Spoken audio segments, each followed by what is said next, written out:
In this video, we'll learn how to enable and set up IIS.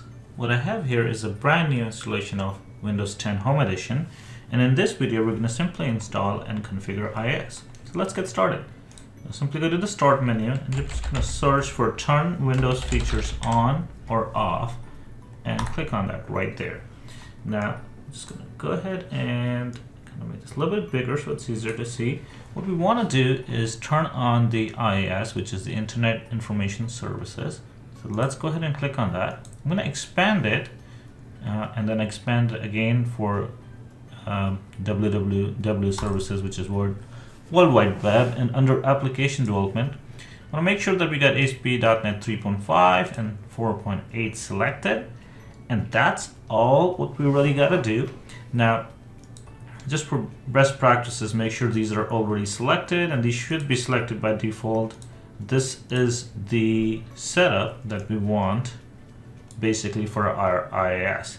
That's it. That's how easy it is. Just simply click OK, wait for it to do its magic. Windows may need to download some files, so it's going to go ahead and do that and set it up.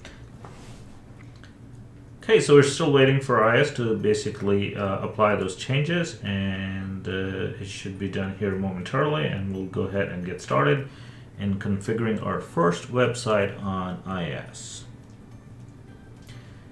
Okay, so Windows has now completed the requested changes, and IIS is now installed and configured. So let's go ahead and take a look. I'm going to go back to the Start menu and type in IIS, and there it is. I'm going to go ahead and click on it, and let's expand our server, and under Sites, I see there's a default website. If you browse to it, we see this default page behind right here, which indicates that IIS has been set up and configured. So I really don't need this default site, so let's go ahead and get rid of it.